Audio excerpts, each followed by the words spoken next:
या ठिकाणी आणि वातावरण प्रसन्न आहे आणि भविष्यकाळ चांगला आहे.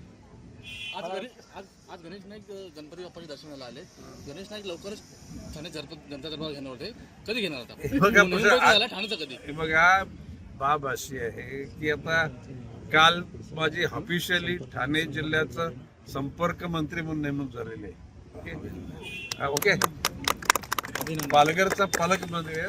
प्रश्न असा आहे की जनता दरबार कोणी कुठे घेऊ शकतो आणि माझं म्हणणं आहे की महायुतीच्या सर्व मंत्र्यांनी जिथं पाहिजे तिथे जाऊन दरबार घ्यावा. दरबार म्हणजे काय, लोकांच्या अडीअडचणी समजून घेणं आणि दूर करणं, त्याच्यात काय वावड काही नाही, चांगलंच आहे. मी तर सगळ्यांना सांगितले, म्हणजे माननीय एकनाथजी शिंदे साहेबांच्या लोकांना सांगितले, मंत्र्यांना, मी नवी मुंबईत पालघरमध्ये प्रत्येक तालुक्यात जा, अजितदादाच्या लोकांना पण सांगितलं. शेवटी काय महायुतीचा विचार आहे ना, महाराष्ट्र थांबणार नाही. येतात गतिमान, शक्तिमान, प्रकाशमान तो सर आता देवेंद्रजी फडणवीस, एकनाथजी शिंदे, अजितदादा पवार आणि शेवटी त्या पाठीमागे आम्ही आहोतच. पण वाहतूक कोंडीची समस्या ठाण्यामध्ये प्रचंड मोठ्या प्रमाणात आहे.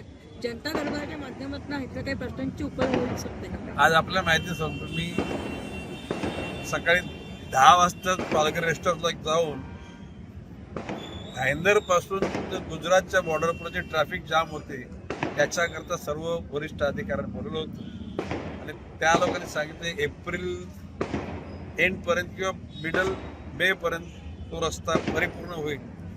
मी तिथल्या SP-ना पण सांगितलं की दररोज जर कोंडी होणार असेल तर लोकांनी प्रवास कसा करायचा.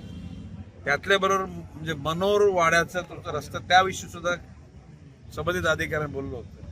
मला कोणी सांगितलं नव्हतं, पण मला त्या गोष्टी जाणीव होती म्हणून मी ॲडव्हान्स त्यांना बोलवलं होतं. त्या ठाण्यामध्ये शेवटी ठाणं आपल्या सगळ्यांचं आहे. ठाण्याची सुद्धा अडीअडचणी दूर करण्याकरता गरज पडली तर संबंधित अधिकाऱ्यांना बोलवू आपण.